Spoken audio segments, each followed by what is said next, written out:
Olá, amigos do YouTube. Vídeo de hoje, vou trazer aqui um exemplo de como você pode, para quem não começa, para quem é iniciante, para quem está começando, para quem é iniciante, como você pode começar a investir em fundos imobiliários sem errar.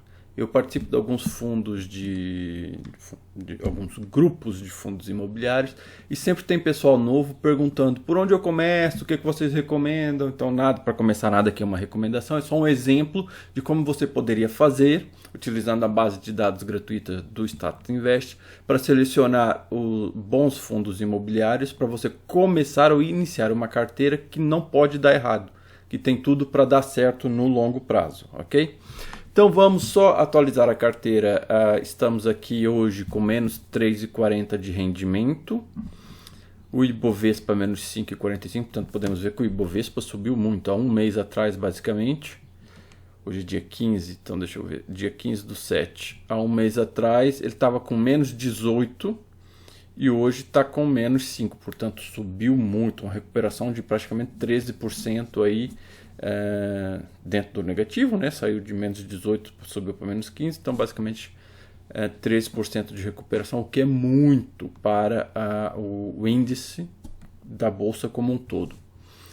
Portanto, hoje o SNCI já declarou dividendos, eu já reinvesti os dividendos na semana passada, portanto na sexta-feira, se não me engano, dia 12 foi dia de receber dividendo, eu fui lá e já comprei mais uma cota do SNCI. Portanto, se viemos aqui no patrimônio, ele deve aparecer aqui na lista, já introduzi os dados. Portanto, SNCI eu já tenho duas cotas e já estou recebendo os dividendos sobre os dividendos que eu recebi. Portanto, eu recebi dividendos, comprei uma cota do SNCI e agora vou receber dividendos sobre essa cota do SNCI, que segundo a declaração vai pagar mais 1,25, portanto 1,25, que é um dividendo muito bom que o SNCI está pagando neste momento. Eu estou preparando um vídeo sobre fundos de papel, porque muitos deles estão ficando abaixo do valor patrimonial neste momento, e fique ligado, se inscreve no canal que eu vou trazer aqui alguns detalhes sobre fundos de CRIs ligados à inflação interessantes, porque muita gente viu que os rendimentos baixaram, não entendem nada sobre fundos de CRIs, começaram a vender e o preço baixou. Portanto, para mim é uma boa oportunidade, até porque estamos falando de Brasil, né? A inflação baixa 2, 3 meses, depois sobe mais não sei quantos meses. Nunca é baixa e vai diretamente para baixo, ok? Portanto, aquela gordura que a gente estava recebendo a mais, ainda temos até os próximos 2, 3 anos, provavelmente ainda vamos receber ainda em alguns períodos. Portanto, vamos ao vídeo de hoje. Como você poderia preparar uma carteira de fundos imobiliários que não pode dar errado? Eu coloquei aqui os 5 principais setores. Portanto, shoppings, logística, escritórios, papel, que são os fundos de CRI, e os FOFs, que são os fundos de fundos. São os grandes 5 setores dos fundos imobiliários. Depois há outros setores que têm aparecido há pouco tempo e que não têm um histórico tão grande como esses setores e não têm fundos tão grandes como esses setores. Portanto, você está investindo nos 5 principais setores. Então vamos formar aqui uma carteira com 10 ativos, por exemplo, 2 em cada setor. Por quê? Porque assim você estará diversificando e ao invés de ter, por exemplo, se um dos fundos der algum problema e desvalorizar muito, ao invés de você ter 20% da carteira indo para baixo, você só tem 10% da carteira indo para baixo, enquanto tem o resto, os outros 90% puxando a carteira para cima. Portanto, eu acho que 10 fundos imobiliários seria um bom momento para começar, nem que seja uma cota de cada um, não tem problema. Comece com uma cota de cada um, não tem problema. Aqui, para o exemplo, eu vou utilizar fundos de base 100, ou se for 10 de base 10, ok? Portanto, mais ou menos R$100 para cada um, o que daria pelo menos R$1.000, uma carteira inicial de R$1.000 investindo em fundos imobiliários. Então, como você poderia iniciar essa pesquisa? Vamos aqui no Status Invest, FIIs, busca avançada. Vem aqui segmentos, vamos começar com shoppings. Shoppings está aqui, seguir shoppings. Vou fazer buscar Venho aqui em patrimônio e começo com os maiores, ok? Portanto, se você começar com os maiores, muito pouco provável que você vai ter problema futuramente na sua carteira, porque você está pegando fundos que são muito grandes, significa que eles têm vários ativos dentro da carteira e vão oferecer, cada fundo vai oferecer uma diversificação a várias fontes de rendimentos. Se um dos shoppings der errado, você ainda tem vários shoppings na carteira para continuar pagando rendimentos mensais com os fundos imobiliários. Portanto, o HGBS é um bom fundo, mas como a cota custa 195, eu vou pegar o segundo, VISC11. VISC11, vamos só abrir rapidamente. Vou me basear nos dados que estão, não vou abrir os relatórios, vou basear nos dados que estão no Status Invest. Portanto, temos 1, 2, 3, 4, 8, 12, 16, 17, 18, 19. 19 shoppings na carteira. Portanto, VISC11 seria... os outros detalhes, esqueci de falar os indicadores. Portanto, é um fundo que está pagando 7,61 de yield e um patrimônio de mais de 12 bilhões e está um pouco descontado em relação ao patrimonial a 0,92. Portanto, PVP abaixo de 1 significa que ele está descontado em relação ao valor patrimonial. Portanto, vamos colocar aqui, começar com VISC11. VISC11. Já temos um de shopping. Portanto, vamos ver o segundo da lista. Aqui tem algum dado errado, portanto não vou usar esse, vou usar o XPML que custa R$ 99,51. Portanto, vamos abrir o XPML, ver rapidamente. Yield de 7,63, portanto um yield bom. PVP está dentro do valor patrimonial. Patrimônio 1 bilhão e 800, ou seja, quase 2 bilhões de patrimônio. E shoppings tem 4, 8, 9, 10. Pelo menos 10 shoppings na carteira, divididos em vários estados, com vários vencimentos de contratos, etc. Portanto, vamos utilizar o XPML como exemplo. XPML 11. Portanto, temos dois fundos de shoppings com yield de mais de 7%, que são diversificados, grandes, muita liquidez, bem conhecidos no mercado e que oferecem diversificação e uma certa segurança no seu investimento. Vamos então escolher dois de logística. Vou fechar esses dois. Venho aqui no Status Invest, segmento, imóveis industriais e logísticos, buscar. Aqui eu quero por patrimônio e tenho PBLV que custa quase R$1.000, portanto não vai entrar aqui. HGLG, eu vou colocar o HGLG porque eu sei que é um fundo muito queridinho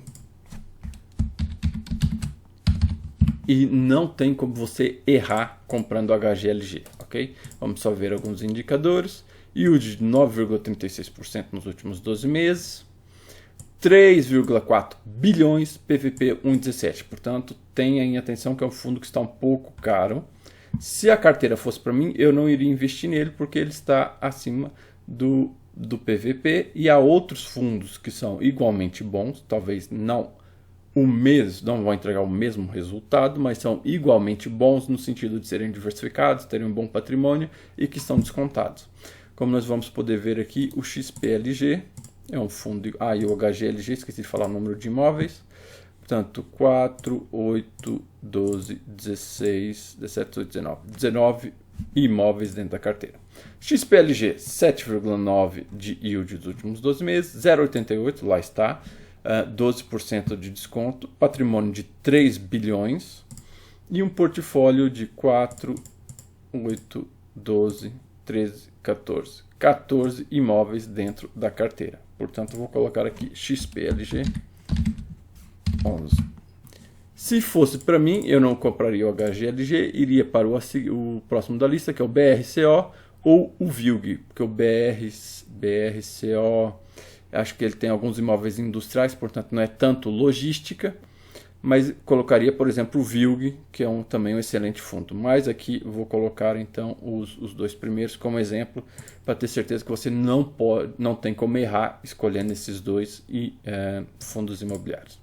Vamos então passar, eu já anotei aqui, deixa eu ver, VISC11, XPML, HGLG, XPLG, portanto vamos escolher agora lajes comerciais, que são os fundos de escritórios, lajes corporativas, buscar, pelo patrimônio, temos o BRCR11, que está... Esse aqui, por acaso, eu não conheço. Vou abrir. Patrimônio do fundo 2 bilhões e 600, muito descontado, portanto, praticamente 40% de desconto em relação ao patrimonial. Yield de 9,67, vamos ao portfólio. Quantos imóveis? Temos 4, 8, 9. Pelo menos 9 imóveis na carteira. Ok? Pronto. Eu não conheço esse aqui, mas é do BTG Pactual, portanto deve ser um bom fundo. BRCR, vou colocar aqui, está com um desconto muito grande. E um bom yield, BRCR11. Lembre-se que isso é só um exemplo, você deve estudar um pouco mais cada fundo, mas é um exemplo que não teria como dar errado. HGRE, esse eu conheço, eu tenho na carteira, portanto, yield de 7,90. 1 bilhão e 900 mil, 0,84, portanto 16% de desconto em relação ao patrimonial. E portfólio, portanto quantos imóveis? 4, 8, 12, 16, 17, 18, 19 imóveis na carteira, ok?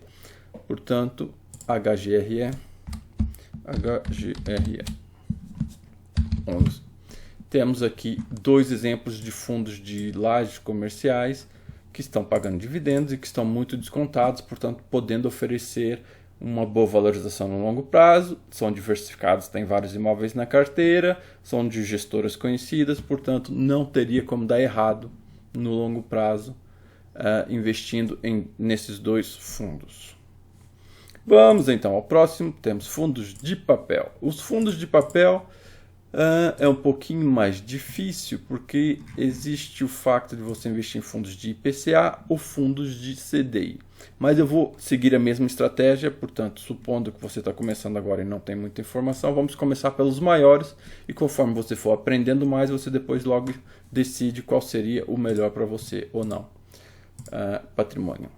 Canip. O Canip ele é um fundo, se eu não me engano, só para investidores qualificados, portanto vou pagar o segundo da lista, KNCR, fundo da Quineia, não tem como dar errado para começar, ok? KNCR11. Vamos só ver aqui uns indicadores do KNCR, yield de 9,4, patrimônio 4,4 bilhões, PVP 1, portanto está dentro do valor patrimonial, o que é raro, ok? Para esse fundo, que é um fundo muito conhecido. E é isso basicamente em relação ao portfólio, não tem imóveis, portanto não dá para falar do portfólio do fundo. Aí você tem que abrir o relatório gerencial e ver ali, mas é um fundo tão grande que teria uma lista enorme de ativos dentro da carteira. Portanto, vamos partir do princípio que se você estiver comprando fundo de papel dentro do valor patrimonial, você já está fazendo uma excelente compra, principalmente sendo um fundo da Quineia. Eu anotei já. KNCR11 e o segundo Iridium, IRDM11. Segundo não, terceiro, né? Porque o primeiro é o Canip. 14% de yield, portanto aqui você estaria colocando uma pimentinha na carteira. 3 bilhões 160, 106 do patrimonial, portanto está pagando 6% a mais do que o fundo, o valor patrimonial do fundo, que ele valeria a mercado. Mas lembrando que ele tem um yield maior, portanto é um fundo um pouco mais arriscado, que entrega mais resultados e tem ali uma pimentinha. Você estaria adicionando uma pimentinha na carteira para aumentar um pouco o yield da carteira. Vamos colocar aqui IRDM11, bem conhecido, muita liquidez, portanto um fundo muito procurado. Estaríamos aqui, qual seria a outra opção a seguir? CPTS, portanto também é um excelente fundo. HCTR também é um fundo, esse aqui é um fundo um pouco mais complexo. Se não, você pode partir para a base 10 com MXRF. Quem compra MXRF não erra. Okay? Não tem como errar comprando MXRF. MCCI é um high grade, portanto também não tem como errar comprando MCCI. Não conheço todos, portanto vou ficar por aqui. Temos os dois fundos que nós queremos para a nossa carteira. E vamos então escolher os FOFs. Fundos de fundos. Onde é que eles andam? Varejo, hotéis, papéis, fundo de fundos, buscar, valor patrimonial. Não tem como errar comprando BCFF e HFOF. Ok? Vou colocar aqui BCFF, que é o fundo do primo rico. HFOF, que é também um fundo muito conhecido. Portanto, só para ver os indicadores, yield de 9%, PVP 0,92, então está comprando o fundo com 8% de desconto do que ele valeria no patrimonial, e um patrimônio de quase 2 bilhões, e é um fundo muito conhecido, quase 300 mil cotistas, portanto tem muita liquidez. HFOF, yield de 9,69, 0,91, portanto quase 10% de desconto em relação ao patrimonial, 1,8 bilhões, 64 mil cotistas. É um fundo com menos cotistas, portanto tem quase o mesmo patrimônio, mas tem menos cotistas, portanto vai oferecer um pouco menos de liquidez. Aí é uma questão de você ver o que você prefere. Mas, portanto, se fôssemos seguindo a estratégia de investir nos dois maiores, você compraria BCFF e HFOF, que são fundos bem grandes, com liquidez, bem conhecidos no mercado e que não tem como errar comprando BCFF e HFOF. Ok? Portanto, aqui estaríamos montando uma carteira com 10 ativos, com liquidez, com valor patrimonial muito grande, com boas gestoras, entregando resultados com histórico. A maioria desses fundos já tem um bom histórico. E a partir desse momento você iniciaria sua carteira, ganharia seus primeiros rendimentos, seus primeiros dividendos. A partir daí você continua estudando e vai procurar outras oportunidades no mercado, ok? Para adicionar aí, por exemplo, mais uma linha aqui. E em vez de 10 ficaria com 15 e por assim vai. Eu, por exemplo, tenho quase, se não me engano, 19 ou 20 fundos na minha carteira de fundos imobiliários, porque eu adoro diversificar e adoro, às vezes, quando estudo um ou outro, fico muito... gosto da tese desse, gosto da tese daquele, então vou iniciando os fundos na carteira e já estou aí com quase 20 fundos, praticamente 20 fundos na carteira. Ok? Portanto, vai começar agora, não sabe por onde começar, 5 maiores setores, os 10 maiores ou entre os 10 maiores fundos de cada setor, 2 de cada setor, e você tem uma carteira que não tem como dar errado no longo prazo, ok? Espero que tenham gostado do exemplo. Não esquece de se inscrever no canal. No link da descrição, na descrição tem um link para você participar do sorteio durante esse mês. No mês em que está saindo esse vídeo, você pode participar do sorteio para ganhar R$50. Muito obrigado por ver esse vídeo e até o próximo vídeo.